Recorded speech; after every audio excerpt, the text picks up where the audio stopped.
Okay, I just started the recording, so it's alive and well, and it's being transcribed. And you can access these recordings through the chat feature, right, of these of the teams, the MS Teams.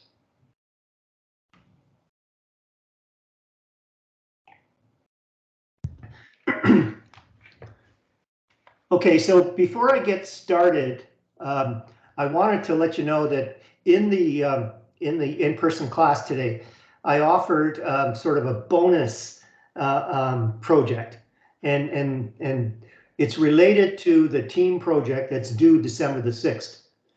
All right, and what it is that there's two, well, there's many, there's about 4 or 5 questions in that project that's related to topic 7. So it's one way to get you to not only get your team together and start working together, but it'll give you a chance to look over 2 sections or 2 questions and be able to do that and get 5 marks of bonus, because the project is marked on the basis of 100 points. And if you satisfy this and you do a good job, you'll get 0 to 5 marks bonus on top of the mark that you get for the project. And lo and behold, you'll have answered 2 questions as well. So it gets you kind of in the groove to be working together and understanding that. So I just wanted to show you this piece. And so the team project is a team project preparation activity. And what I'd like you to do is I'd like you to work in your groups of 3. And when you do have that completed, have it completed by this Friday at midnight, October 27th, and email it to me because there's no posting set up to be able to upload it to at this point in time. Okay, so here's the the project. It's a series of 30 questions, and lo and behold, inside of that, the question 4 and question 5, question 11 and question 20 are related to topic 7. So what I'm asking you to do then is to answer questions 4 and question 5, and then put that in a written area, sort of write it down, and then send it to me by email. Only one person in the group, and then identifying all the 2 other people in that group as well. Okay, so does that make sense? Does anybody have a question about that? So that's a bonus round, basically. Any questions? Yeah, go ahead. Sir. Yes. Is it possible to move the date for the deadline? Yeah, I know that you've got another assignment due. I'll go right till the end of the week then, and let's make it Sunday. How's that? Yeah, Sunday is good. Like end of Sunday? Yeah, end of day Sunday. Thank you so much. Okay, no problem.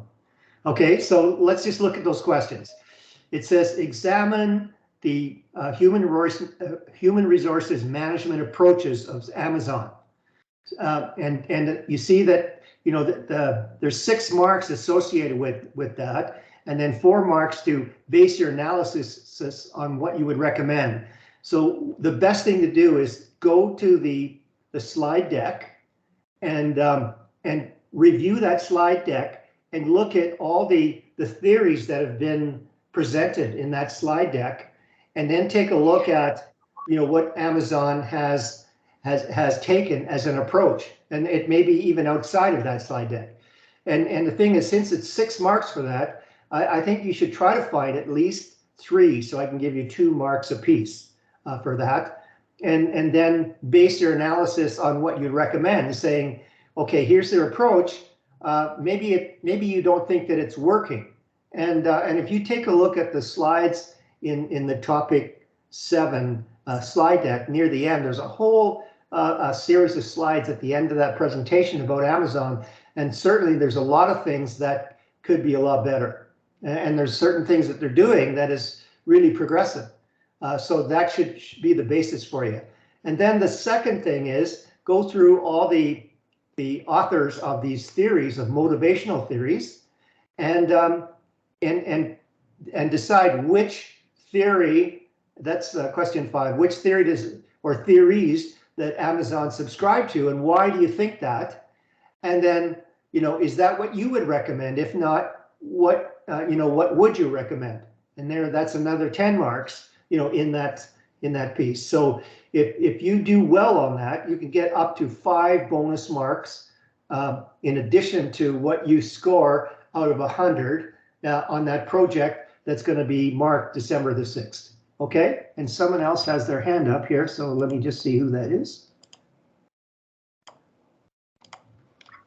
Okay. Sir? Yes. The one uploaded in our Blackboard is different from the one that you are showing right now. Yeah, it's roughly the same. It's just that I've highlighted it just to make it easier to present. So all you have to remember is question 4 and 5, and do what you need to do. Okay, and then I put this thing up top here to kind of explain it's 5 bonus marks towards the 100 marks. And what I'll do is I'll actually upload this one, to replace the other one. But it's really the same thing. I just wanted to make it clear what I wanted. Okay. That makes sense? Sir, you have uploaded a different project in our Blackboard, and it says like about the cupcake. We're in the Oh no, that cupcake thing, that's what's due on Friday the 27th. Yes. Yeah. And for this one, it's also due this coming Friday? No, we just changed that just now. That could be due on Sunday. Is that a replacement for 17? Because this, the one that you are showing right now is not showing on our calendar. So we did not really know that there's another due date. Okay, so the reason why it's not in your calendar is because I decided to do this today on the in-person class, and I wanted to give you the opportunity to do it. I mean, you don't have to do it if you don't want to, but there's 5 bonus marks there to kind of spur you on to getting started on your project. Okay, sir, the one that I was asking for extension is the cupcake one. Can it be extended until Sunday? Yes.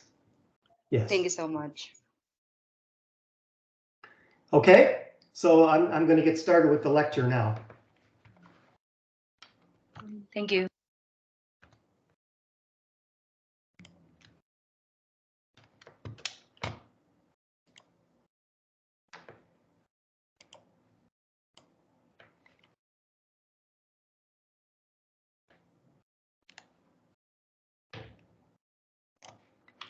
Okay, so I hope everyone can see this now.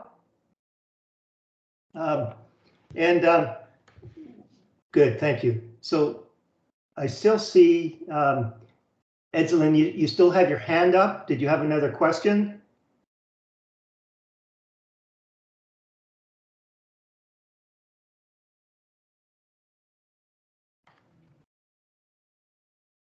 Okay, well, we'll get started. So really what I'm going to try to do is go through mainly the items that are in that slide deck in topic 7 that really help you to do the participation of 7A and 7B, right?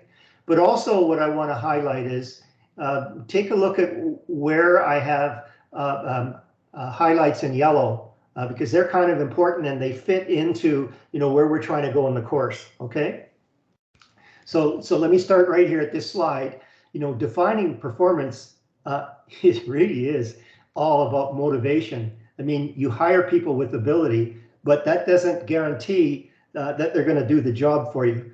So that's where motivation comes in, and that's because it's such a most important ingredient in the managing and the leading.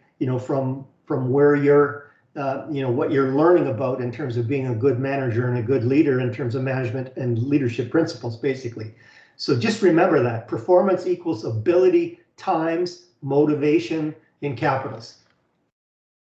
And just to kind of get to that, understand this, you know, employees leave their boss, not their organization. And because managers charged with ensuring their employees' success don't really care enough to meet the needs as valued employees and human beings. And you know, there's a big gap there. This means that most managers are not doing the things that drive engagement. And engagement is a key part of the formula of motivation, right? I mean, or the result of motivation. So management matters, but leadership matters more. Like leaders have much stronger effect on employee commitment levels. And that's why 30 years ago, you know, there was sort of almost a distinction between management and leadership was part of the, you know, the senior executive's role. Not today. Leadership is a big component of managers, even on the front line. And if you have those qualities and those attributes, it helps you manage much better. And it really does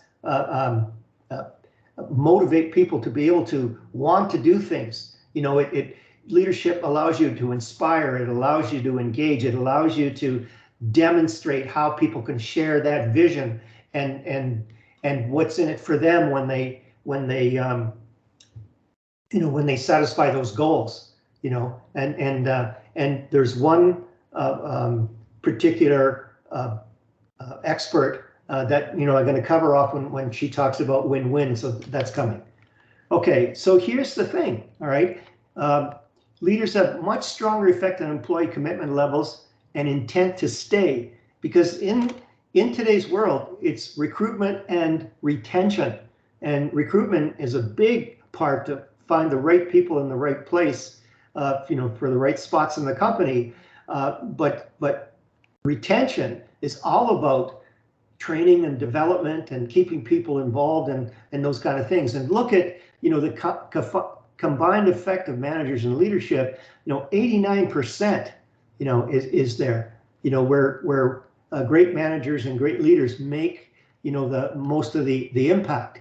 And again, you can see that. All right, you can be a great manager and you can be a great leader, but the organization has to provide development opportunities. It's not just the job itself, but when the employee comes into the organization, where can that employee get to?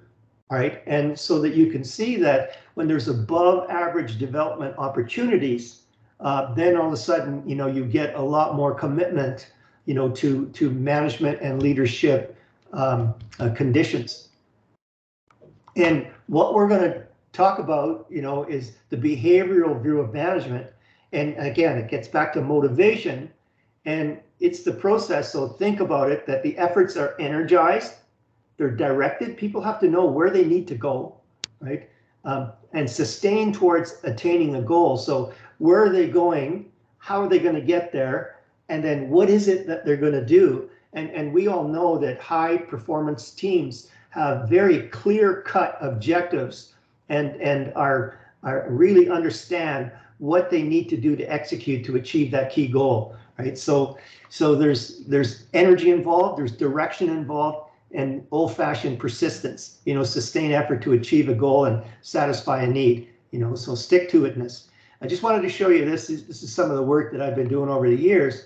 And when you look at alignment is the most powerful approach to getting things done in an organization.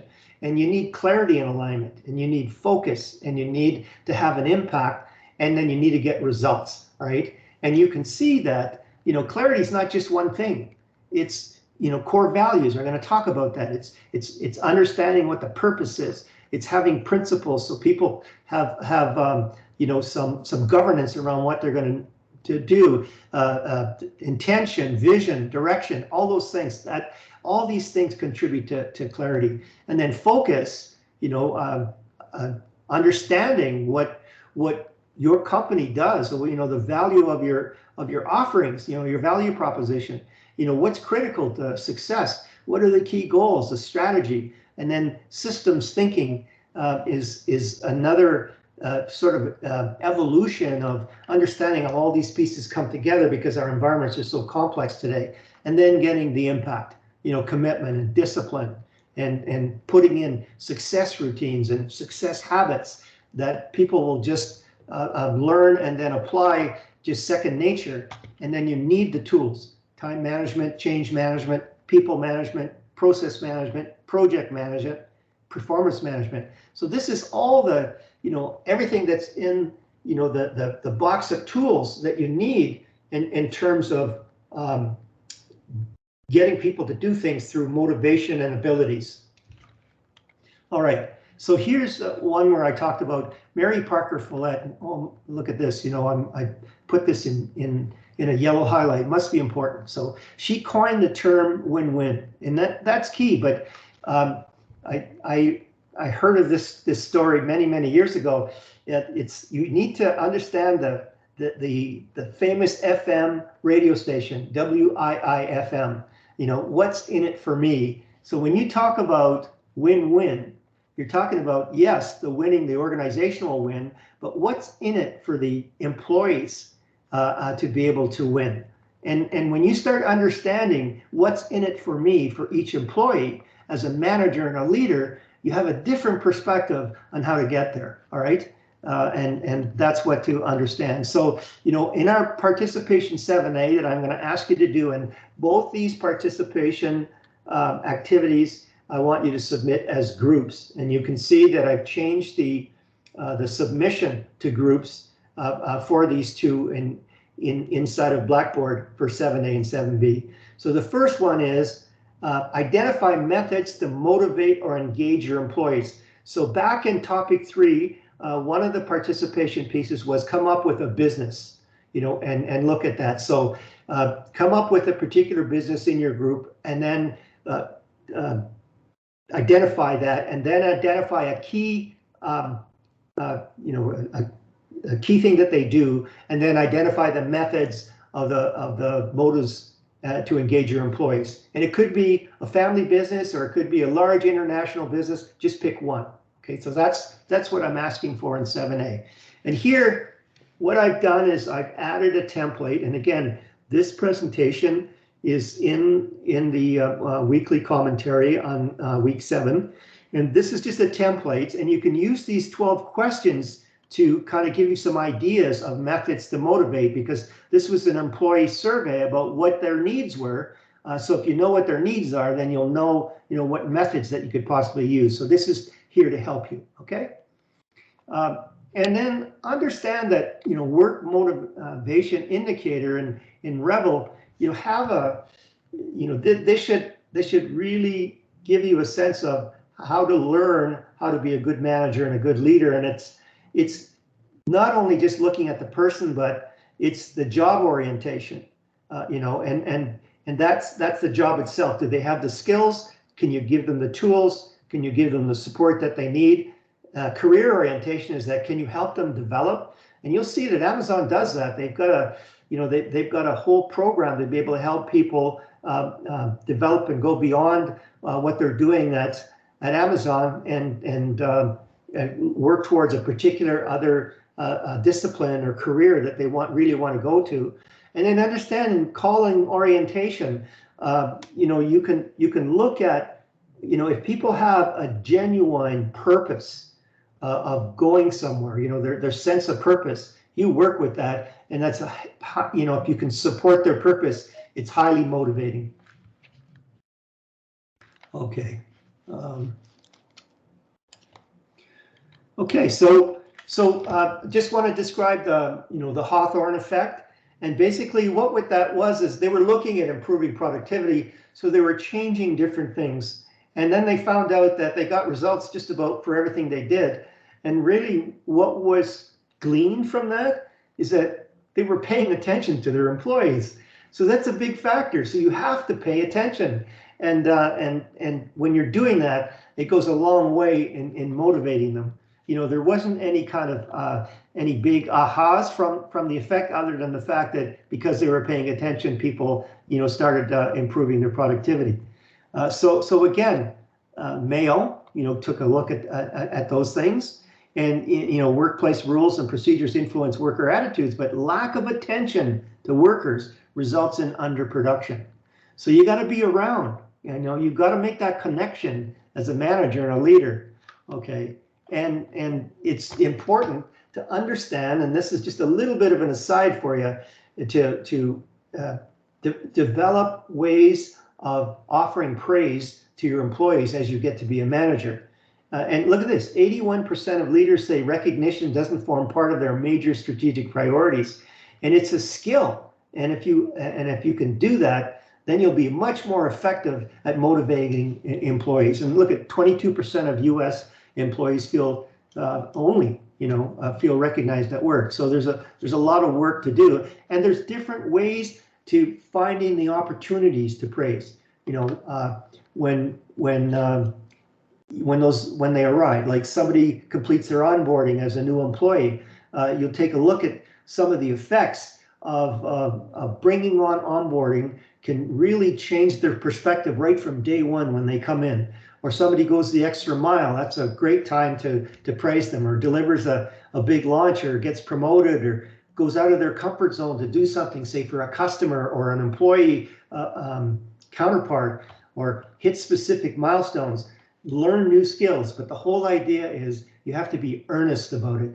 You can't just do it, and go through the motions. So when you're earnest, how can you be earnest? Well, you keep specific. You take the time to tailor your praise to each employee. It's something unique to that employee, and not just a generalization about, great job, and what exactly do you recognize in that person? And especially if you can relate it to something that they're passionate about, or we talked about their inner purpose. If you could tap into that, you've got something working for you. And timeliness is the key. You do it when it's time. So keep it authentic, keep it succinct, say what you mean, so you don't go on a script. You keep it personal, and that's how you can give meaningful praise. And then we talked about the humanistic view of management, and that's on that progression, a historical progression that we keep on seeing, on every topic. And you need more than just to motivate workers. That's fine, but you're going to see maybe through Herzberg or whatever that there's other factors that come into play.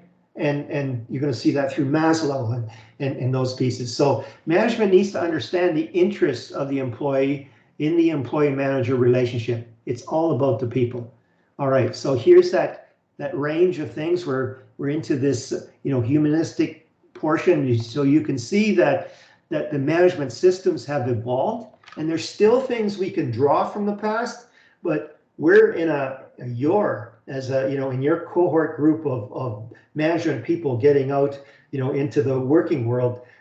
You've got a lot of challenges coming on with digitization and artificial intelligence. So you're going to have to draw from what worked in the past, and then you're going to have to innovate to work, with what's going on in the future. All right. So we can see here, Munsterberg psychology. He talks about psychological practices, and you'll find modern ways to hire the right person for the right job, and that's so key. The right person in the right seat on the right bus, and to make sure that there's fit right from the start.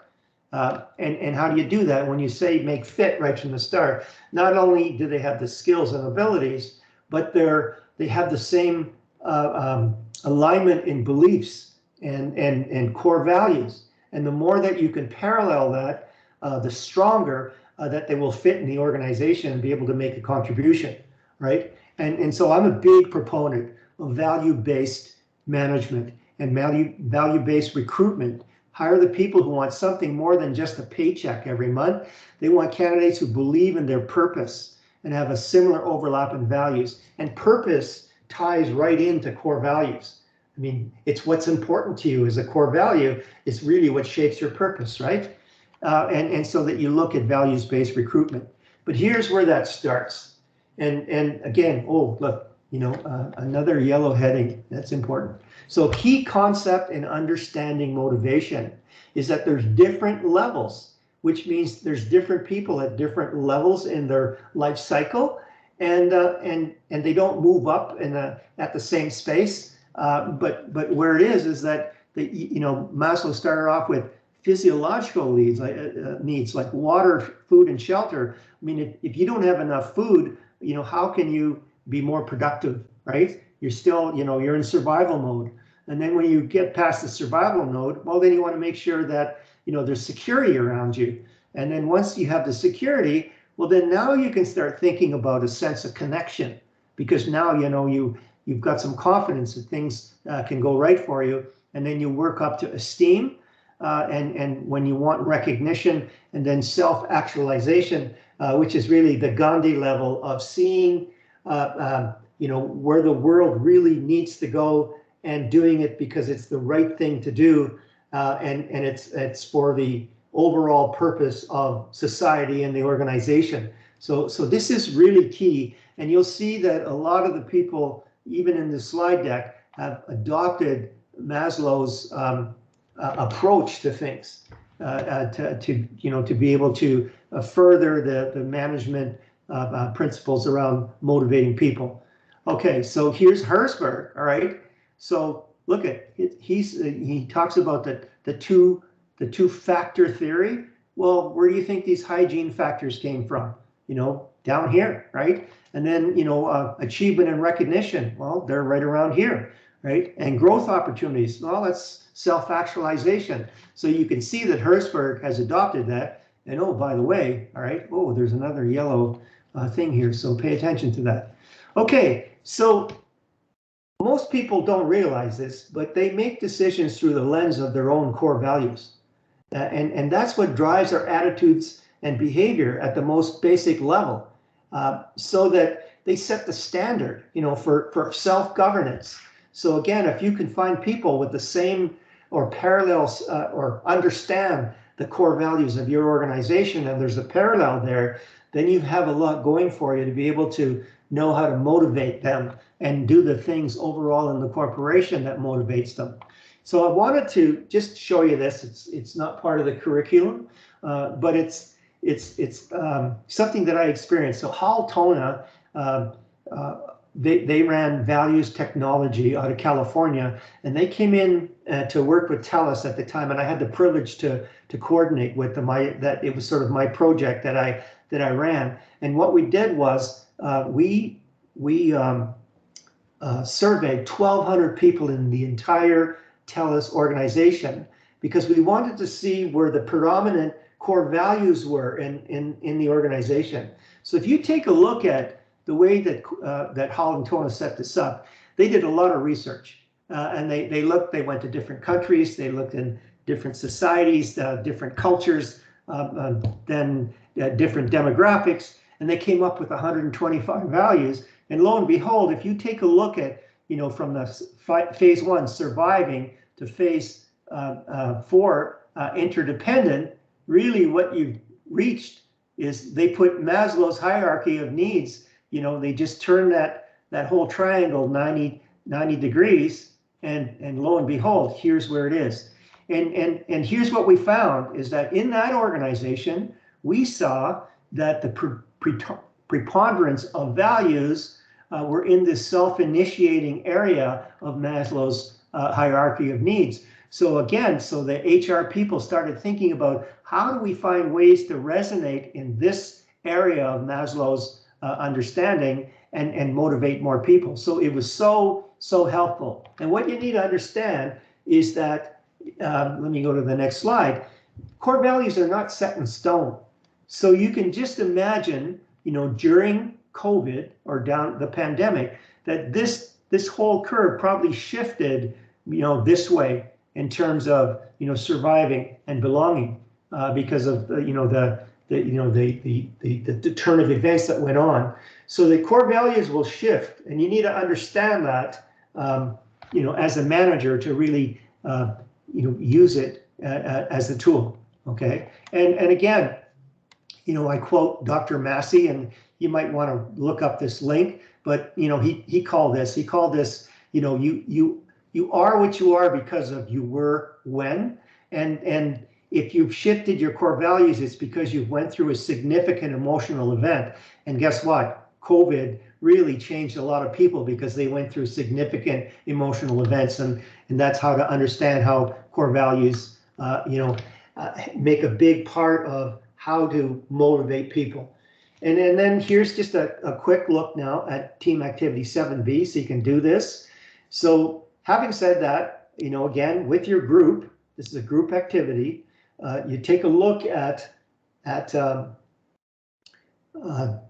which business that you want to look at, and you may have done that again back in topic 3, so you can go back to that same business if that's possible, and then pick out a key position that's in that organization, and then write a job description for it. And in that job description, what does the job holder do? How is that job done? Why is the job there in the first place? And then look at the minimum qualifications that a person must possess to form a job successfully. So this is, and you can use ChatGPT, but just acknowledge that you did use it.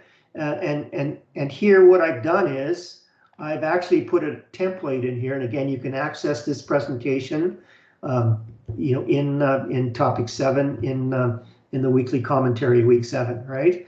And you can see that the things that are being asked for right here are really things to fill out here. And just as an example, well, okay, so let's just say that you wanted to pick out a consultant in an accounting firm. Well, their supervisor would probably be the owner of the company or the department manager of where that accountant works. Base that, well, maybe Red Deer, the department name, well, it might be just straight auditing, all right, as a department name. What qualifications would that person need to be an auditor? And then, who's their HR contact? Well, if it's a small company, it's probably the owner. If it's a larger company, there may be an HR person, and you can make some assumptions on that. And then how's that job done? So start outlining the key responsibilities and accountabilities, and what would 1 or 2 goals of that position be? And this is really the instrument that you use to set the tone, to set the expectations, for this new person coming on board.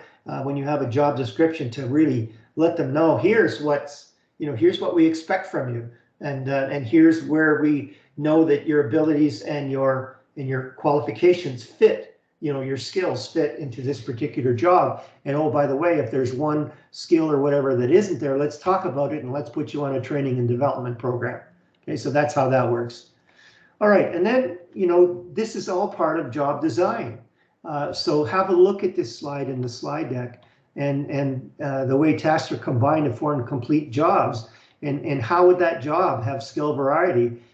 Task, complete a whole identified piece of work. How are you going to give feedback on that? Are you going to give them enough free range to be able to make their own decisions? How much autonomy will that involve? And then how is that going to be put in through a set of expectations? And here's some of the motivators that are going to help in helping them be successful. Again, here's where the job characteristic model by Hackman and Oldman got introduced, and you can see that what you need to do to get to the high work performance and motivation and satisfaction. So have a look at that piece and understand that the 4 drives theory of Lawrence and Nerea is very important to know, because that will help you kind of set the atmosphere and the conditions to be able to motivate people in as many ways as you possibly can. So it pays to understand what people want, and markets and employees form around core human drives. And here the 4 human drives of acquire, bond, learn, and defend. So this is, again, is a key technique that you should be really aware of and understand. And here's some more detail to help you be able to understand, those 4 drives on that theory. And then we get to Donald F. Roy, which is really key, because you got to understand that, on the self-actualization part, where does that come from? Well, it comes from Maslow's hierarchy of need. But what it is that Donald Roy was particularly interested, in work that's monotonous. So how can you motivate people, if they've got a routine job? Well, you have to find additional ways, to motivate them. And so in some cases, it's how you do the work, how you have fun at work, how you know, he talked about, you know, the banana time, you know, and how to, you know, make things interesting for people. But the whole idea is what you're trying to do is you're trying to give them other opportunities to self-actualize, even though they're working a monotonous job. So Roy's ideas are pretty key, and you should understand what they are. And now we get to McClelland. And McClelland's, and the reason why we're going through all this is to not only help you do participation 7A and 7B, but also do this bonus round that I've given you in terms of questions 4 and 5 in your team or group project that's due December the 6th. Okay, so again, from McClelland, you know, he looked at the need of achievement, the need of power, the need of affiliation, and what are the characteristics of these, you know, so of these types of people, because, you know, there's a certain individual that have this, you know, will be the most what's the word, preponderance, or you know, that's the most part of what's important to them. In other cases, you know, some people, the most part of what's important to them are the need for power, and that's what drives their behavior. And then, you know, others with the need for affiliation. So you can see, you know, what are the characteristics of these dominant motivators. All right, so by looking at the different types of managers, you can see, you know, where the type of manager is the most effective. So you can see here, you know, with the predominant motivator as achievement, well, they'll go a much farther way in, you know, creating this sense of responsibility in terms of individuals.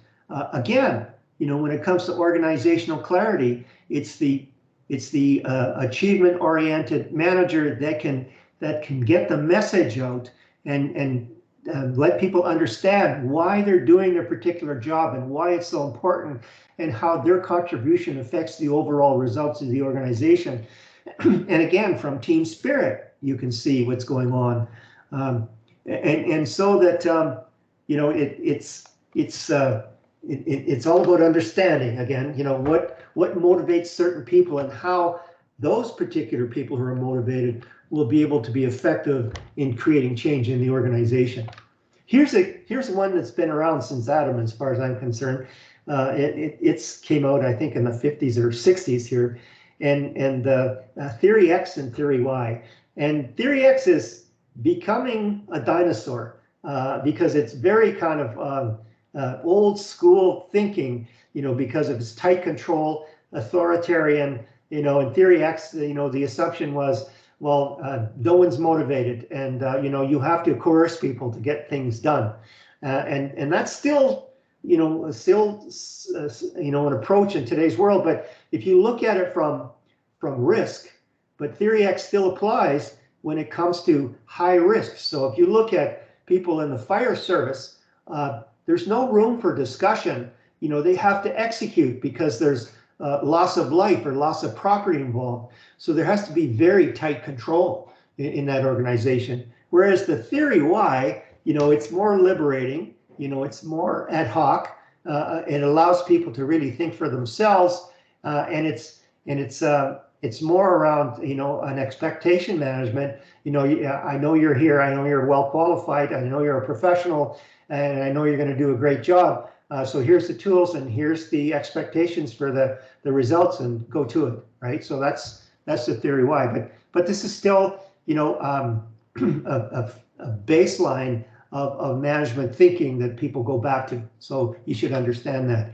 But this one slide really sums it all in terms of content theories. So you should have a good sense of what these are all about, and understand that, you know, you can see Maslow's at the top here. There's a lot that really drive, you know, from Maslow's area. And then the process theories around, you know, Adams' equity theory and Broom's expectancy theory and Taylor's motivation theory, etc. So that you can really get it through, the content and get it through the process of motivating people. So here's Vroom. Again, oh, look at that, a yellow heading, so it must be important. So expectancy can be achieved mainly through cultural levers, and our topic doesn't cover corporate culture, not so much right now. So I wanted to, kind of introduce that to you right now. There's four really types of corporate cultures. There's clan culture and adhocracy, and that's mainly an entrepreneurial operation where everybody can pitch in and get something done. And then the market competition, where it's very competitive, and so it's cutthroat, and it's got a, it's a little bit more on the brutal side of culture. And then the hierarchy, which is, like the police service or government, where guidelines and that have to be followed. But if you take a look at Vroom, when we talk about expectancy, it's achieved, through cultural levers. And because clan culture is a very friendly working environment where things like relationships, morale, participation, consensus are taken, and a lot of mentoring goes on. And through that mentoring, the leadership of managers, they're looked at mentors. You can place expectations on people because you say, this is the way we do things around here, and that goes a long way. So Victor Vroom is a good author to kind of, look at, and you look at, this expectancy model, and you look at, how you start looking at individual effort that transforms into performance, and that's where you do some coaching, then when you do some organizational rewards and recognition, and then, set these individual goals. So that's a key theory that you should be looking at. Pavlov's been around for a long, long time, but if you take a look at that, there's still ways of introducing Pavlov's theory, and that's through total quality management, because total quality management has standard methods.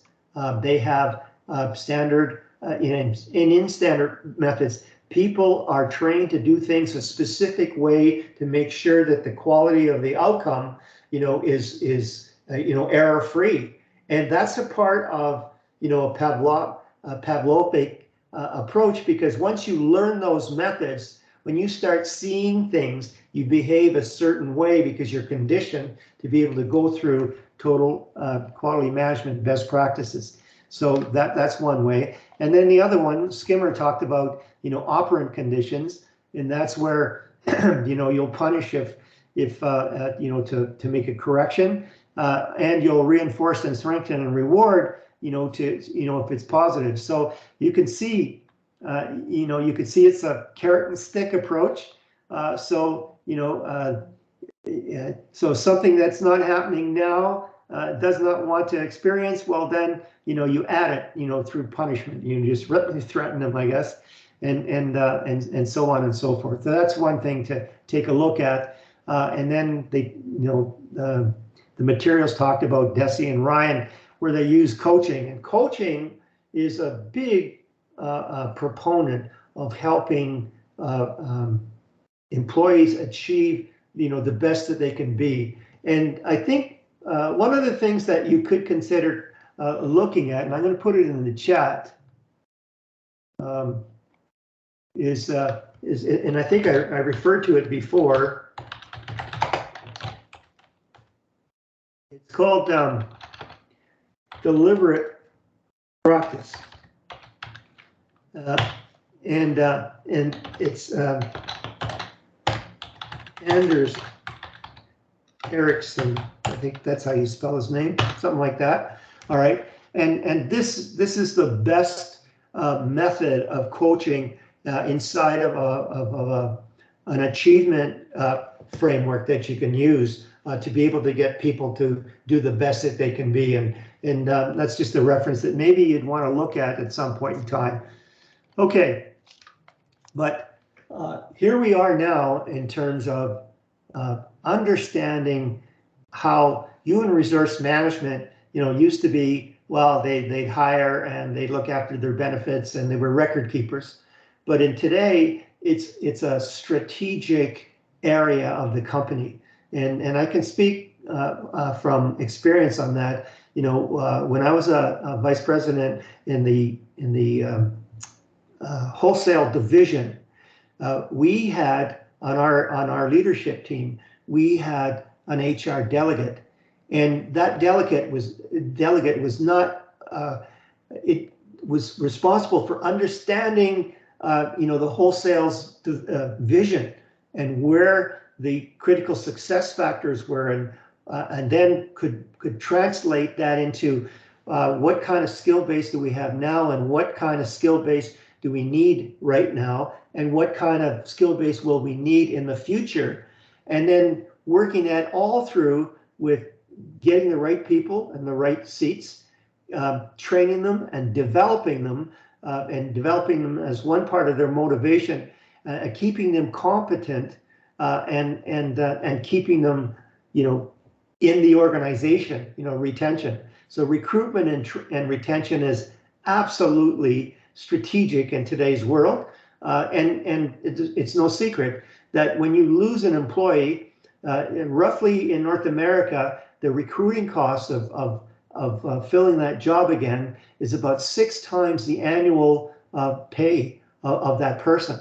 So it's costly. And what happens when you lose a person from your organization? You not only lose talent and capability, but you lose corporate memory. There's some experience there that leaves the door that isn't, you know, documented somewhere or whatever. So it's really key. And also, if that person is a very competent person and adds to the core competency of the organization, which gives core competencies give the organization a differential advantage, you've allowed someone to leave to go to possibly your competitor and use those skills against you and compete with you in those capabilities. So that's key. So you got to understand that and take a look at the whole area of, you know, the organizational culture, the economic conditions, and they change, and you need to make adjustments based on those. And so scanning the environment is really key in understanding what kind of transformations need to be made to thrive in all economic conditions. The labor market issues, you know, government legislation. So it becomes so strategic. And that's why this is really, you know, very crucial to the big part of management principles. And again, coming down to the management function, getting, training, motivating, keeping, you know, all around recruitment and retention. Okay, so here's where, you know, job analysis is really important. And so now that HR practitioners are much more skilled now in various areas to look at all aspects of the human resources or the human capital, now that we call it in an organization, to make sure that it's most effective and can translate into the capacity and the capability of the organization. So they'll identify gaps in human resources inventory. They'll look at education, training, skills, competencies, language, and look at, you know, what's going on in the market in terms of balance of supply and demand, to make sure that the right people are in the right places in the right parts of the company, and to be able to do the best for the organization. All right. So there's all these environmental factors that a HR partner, you know, on a leadership team has to bring to the table, you know, with all the other people on that leadership team, be it production and marketing and you know, and finance and everything else. So this is the list of what you have to do, and look at recruitment and training and development, and benefits and compensation, you know, employee relations, performance management, and then take a look at, you know, at the total rewards, you know, in terms of, you know, what's right for compensation, you know, what kind of benefits, what kind of work-life balance. You know, in my cohort, you know, as a baby boomer, I mean, we live to work, but now when the millennials are coming up, they work to live. And it's a different perspective in today's world. So how do you shift that? And again, that's why I keep talking about, you know, corporate culture is one lever that you can use today that is a lot more needed in today's world because of what's gone on since the pandemic, where there's a lot more remote working, where you can't have command and control, and the only overview you have is through an enterprise software application to be able to measure real time what the outputs are doing and whatever. So that's key. Okay, so the tips for motivating employees, recognize individual differences. We're all different people. Match people to jobs, and that's it's important as well. When you get down into routine jobs, because then you even have to take a look at ergonomics. Are those jobs fit for that physical attributes of that person? And then individualize rewards. Link rewards to performance, so that they could see, that if they do certain things, they're going to get rewarded. If they don't do certain things, they're not going to get rewarded. Check the system for equity, and that's a big issue in today's world. And being an HR practitioner, you really need to understand that. There's a lot of laws written about that, especially in North America. And then use recognition to be able to inspire the other people and inspire the people that you're recognizing, and doing it properly to make sure that it resonates with them, that they understand that, hey, they're being recognized as an individual for doing something that they did as a person, and you never ignore the money. That's always a hygiene factor, as Herzberg would call it. Okay, so again, unions and labor relations. I mean, that's a big point to understand, especially in your your project assignment. You're looking at Amazon all the way through, and Amazon is a great example of the new age issues in requiring unionization, because we went through a period post World War II where unions came into prominence. They got very strong. They negotiated so well that they created the middle class in North America, really. And then all of a sudden, starting in the 90s and later on, big business started chipping away at unions, and they're not as influential as they used to be. But now we have a whole new set of problems. And because why? Because of digitization, because of artificial intelligence, because of robotics and replacing low-skilled jobs, so that there's becoming a need now to protect people, which they didn't need that protection in the last 10, 20 years.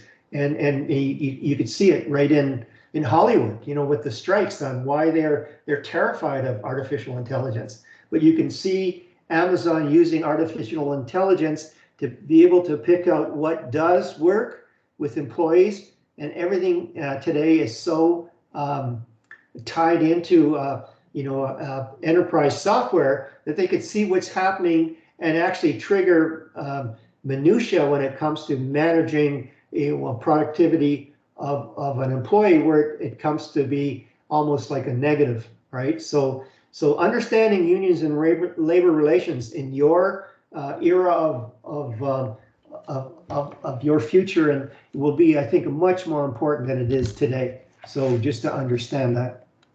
Okay, and that's where we're at. Okay, so that's all I have to cover today. So that I'd ask then to, so we've changed 2 deadlines now. We've changed the cupcake deadline to Sunday evening, and we changed the deadline for this bonus mark project, where you're going to do questions 4 and 5 out of the project, the group project that's assigned to, that's due on December the 6th. Okay, Eslyn, you have a question? Go ahead.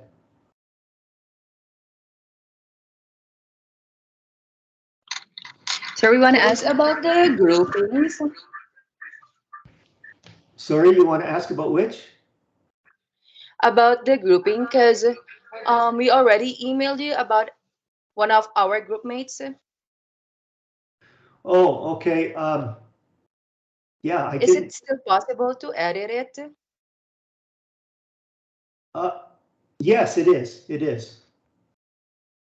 Yeah. So send me an email to that effect. All right. So I know what's going on. Okay. We already sent you an email and we're still waiting for your response. Okay. I didn't. I have to apologize. I didn't see that. Can you resend it, please?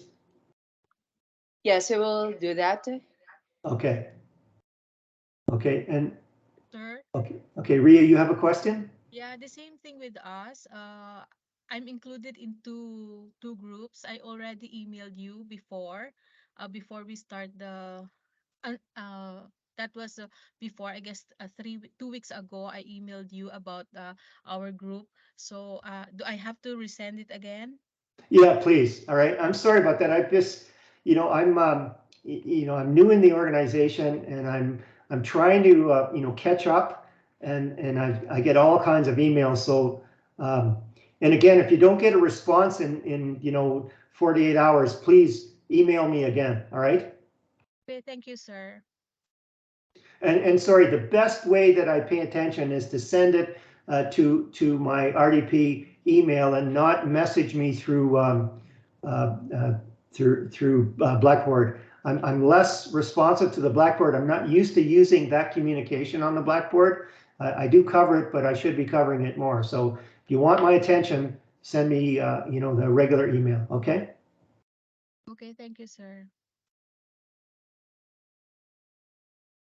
And apologize for not getting back to you. Okay, so we'll leave it at that. Again, if you have any questions, email me. I'll send you back a response and then I will actually post the response confidentially. I won't mention your name, if I know that it's going to help your colleagues in the course. Sir, I have more questions. Go ahead. For 7A and 7B, because you just discussed everything about it tonight, and for 7A, we have already submitted that one. So does it mean that we will just be thinking like about the concept on our own, or like we have to base it on the topic 3? Well, just basically, if you, am I still sharing here? As long as you're following the deliverables on 7A, I'm happy with that, right?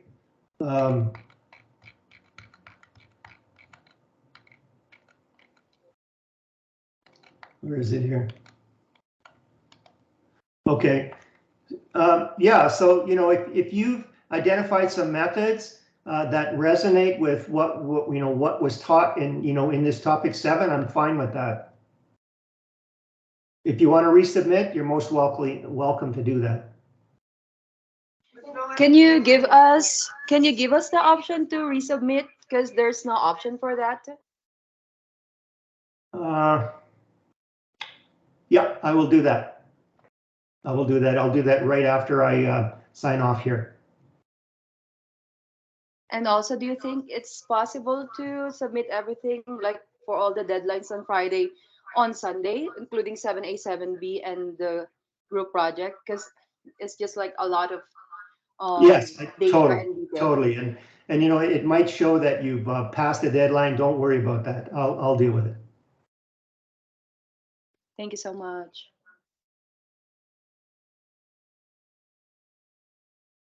Okay, anything else? And again, just remember that, what I've highlighted in yellow is very important. And so when you're going through, you're studying, pay attention to it, okay?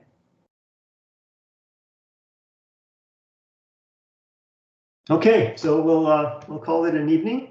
And yeah, go ahead. Mr.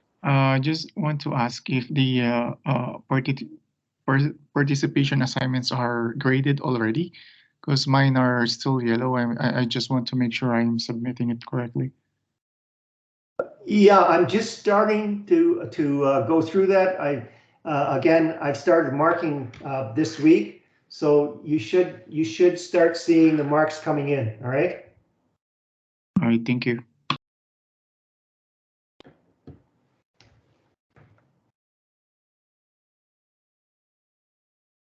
Okay, I'll leave you at that, and we'll catch you next week. Thank you.